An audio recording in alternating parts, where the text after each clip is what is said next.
Oh, the show is got good again. Hello, welcome to SquishiVision. I'm going to give my immediate reactions to Bad Batch Reunion. I've just watched it, so this is my immediate thoughts about it. You can't really, script for the episode, look for details. Just, you know, just going to be what immediate thoughts are. My immediate thoughts are, whoa, this episode was good. So, I saw a thumbnail. I saw Crosshair was back, like, for the first time since, I think, episode 2. Because he's been absent for like 6 episodes. Very noticeably. And I think episode 2 was the last time I thought this show was had a good episode. Because it's very interesting, the whole dark aspect that Crosshair brought to the episode. And then the others have been bad, but they've been very kind of fine. There's also a direct correlation between episodes Crosshair appears in and how clever and intelligent they portray Wrecker as. And like, not because Crosshair is stupid, it's just coincidence. Like, I don't know, maybe I should check the writing credits. Actually, I will check the writing credits. Yeah, screw you. Whoever it was who wasn't let me check the writing credits. I want to see if the same person writes all of the Crosshair episodes. I bet it's not the case. I bet it's a coincidence. Um, but if it turns out that all of like the Crosshair episodes are written by like Filoni or something, then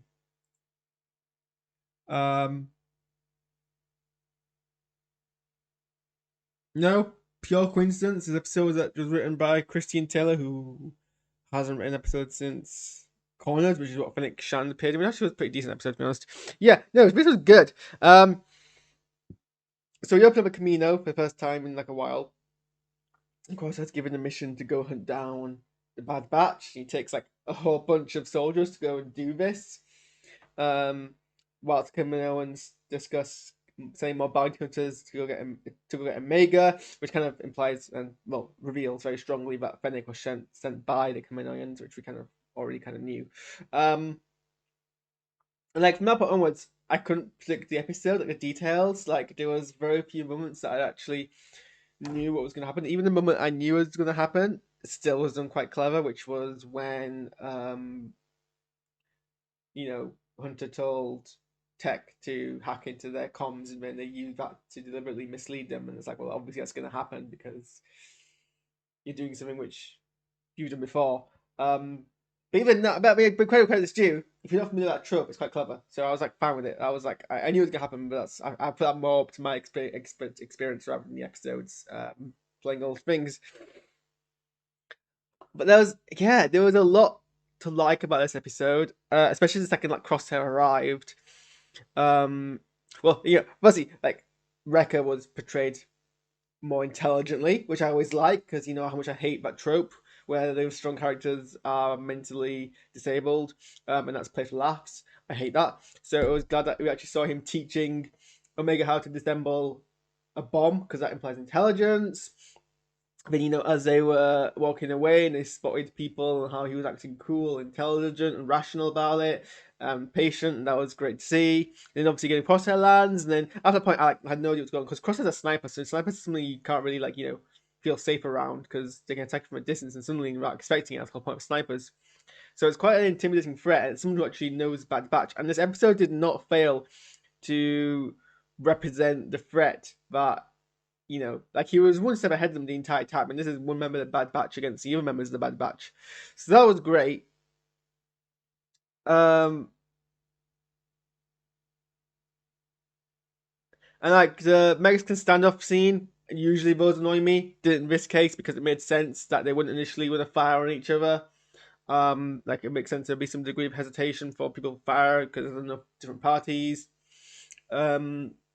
But then again, then there was like a moment afterwards where they found one of the special ops guys who has the flamethrower, and no one fires at him before he does. And then all they do is they throw one of their torpedoes at him as a blunt instrument instead of firing. And it's like, well, you're going to sell that. That was a bit of a stupid decision. I'm not entirely sure why they did that, but we'll ignore that. We'll also ignore, for some random reason, they're walking around a dark area with torches, which is like number one thing you don't do when you stealth.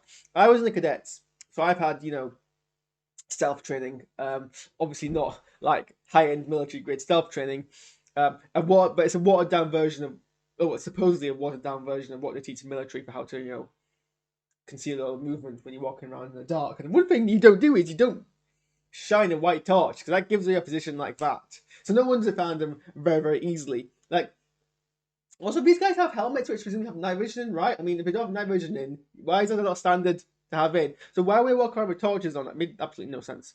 But that's by the by. They were trapped in an engine, and there was like a really tense moment when they were gonna, like, when Crosshair actually predicted that was what they were gonna do, and set up a trap to incinerate them, and that was great because it was either they stay in there or they come out and get shot. And like, the kind of chat of it how was fantastic when they're like, well, we use explosives to blow it up, and like they do that, and it causes the engine to fall and point towards Crosshair and his crew, and like it basically severely damages Crosshair with the heat energy, which is very, very interesting, and it's going to cause a lot of like conflict and motivation. And I love the kind of heat trauma that, I mean, obviously I don't love heat trauma, but I love that he gets injured in what is probably a very permanent fashion. So one of them is permanently injured the other party now, and obviously Star Wars loves its whole give bad guys respiratory injuries trope. So it's nice to kind of allude to that. Kind of pattern and rhyme. And then at the end of the episode, it's revealed that the clones are sent early on to guard the Marauder ship, which it's surprising that that's so easy to do. Like, in this universe, like, I don't understand the whole kind of protecting your vehicle. Like, obviously in real life, it's you lock a vehicle, it's fairly easy to stop someone getting in. It's fairly easy to secure that. Or if it's a military vehicle, you have someone guarding it. While it's in this universe, people leave vehicles parked around all the time, and somehow it never becomes a problem. Except it does become a problem, like in this instance. But it revealed that the clones who were guarding the Marauder were dead. And like, I legit did not see a twist coming. I thought it was, oh well, Lever members of the Bad Batch must have taken care of them off screen, like, because they're badasses. Sure, well, fine, whatever. And then they arrive, and Cad Bane reappears, which I was not expecting. So Cad Bane is a character from the Clone Wars. Kind of disappears off the show. There was meant to be a episode where he has a duel with Boba Fett, and it's implied that he gets killed in that duel or whatever. To me, that seems like a very cheap way to kill a character. It didn't seem like it was a death he kind of earned, in my opinion. But then, what do I know? So I'm glad that's not necessarily canon, or it might come back. So he appears, and we know how much of a threat Cad Bane is, because he's one of the better characters from the Clone Wars, better original characters from the Clone Wars, and is consistently a threat, except when he's an idiot. Which is the case with most characters in the show, to be honest. And in shows aimed at young audiences. But then they have a proper duel, and the cinematography of that duel is just like spot on. Like, Star Wars is all about illusions and references to Western and Japanese cinema. And someone who's recently been playing or has played Red Dead Redemption, I kind of appreciated that whole vibe there. Like, they did the all obligatory shots, the hip shot from Cad Bane at Hunter, the hip shot from Hunter at Cad Bane, the close up on the hands, the long drawn out kind of moment, the wide shot, which was like the best shot in the show, was the wide shot of Cad Bane on this side and Hunt on the other side.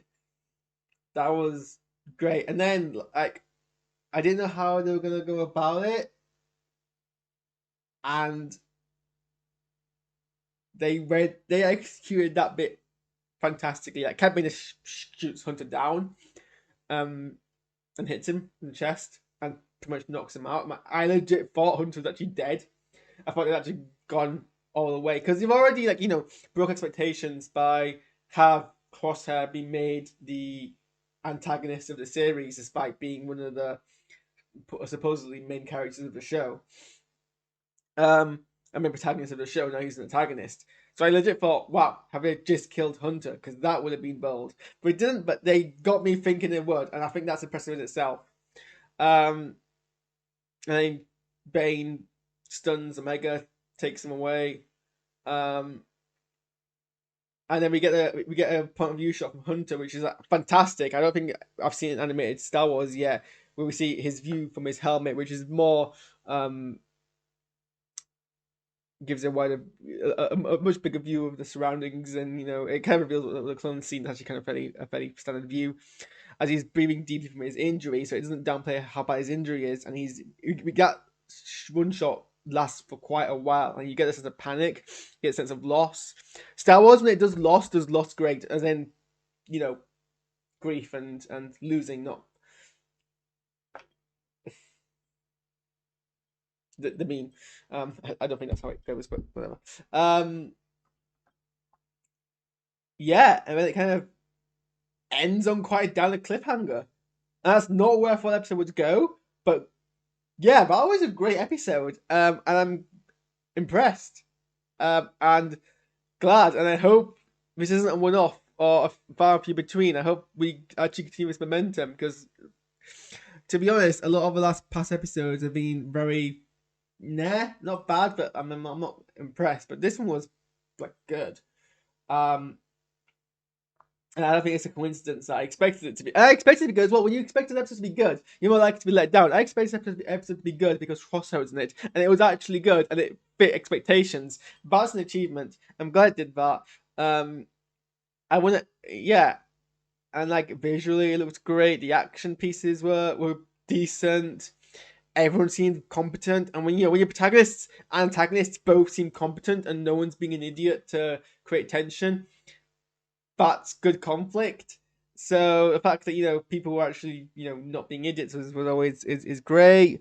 Nice plot twist that wasn't expected.